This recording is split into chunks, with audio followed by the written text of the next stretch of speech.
Hi there guys. In this video I'm going to show you how to make a quick tasty cup of coffee using the Aerobie Aeropress coffee maker.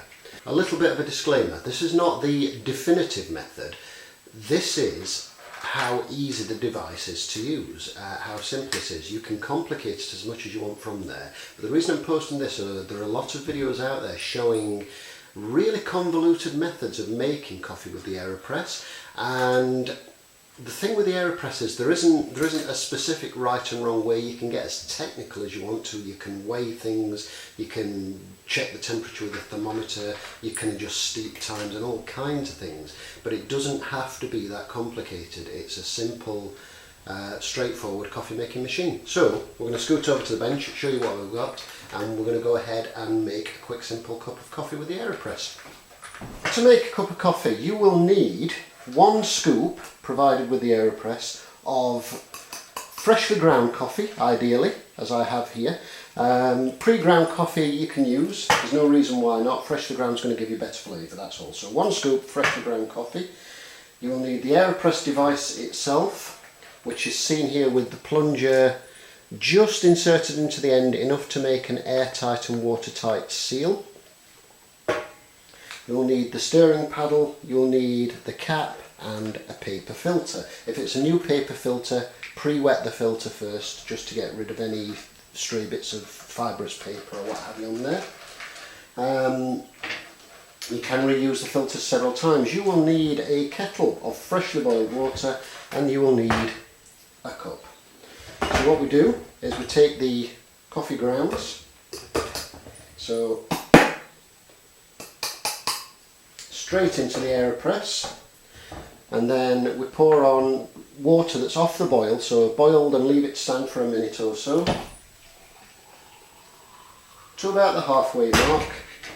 Take the stirring paddle and agitate it to make sure all the grounds are thoroughly wetted.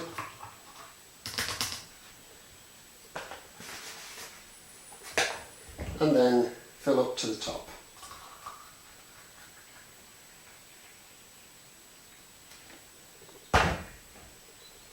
Place the cap with the filter onto the top and twist to lock that in place.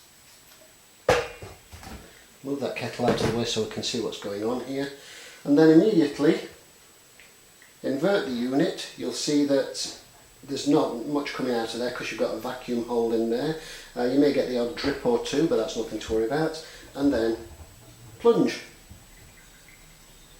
Now you don't have to press on this.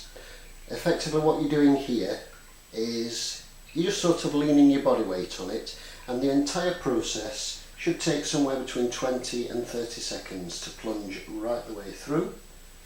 And when you hear the hiss, you stop.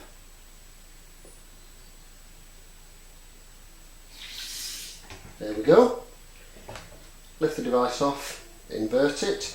We'll put the cup aside for a moment because just before I'm going to look at that, I'm going to go through the clean-up procedure, which is simplicity itself. You twist and lift off the cap, the paper filter will remain on top of the coffee puck.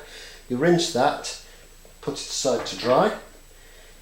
You can discard the paper filter along with the coffee puck if you wish to do so, but you can reuse these several times. So if you want to reuse it, peel it off, rinse off the grounds that remain on there and give it a brush off, and then place that back in the cap to allow it to dry flat. You can use that several times before you need to renew it.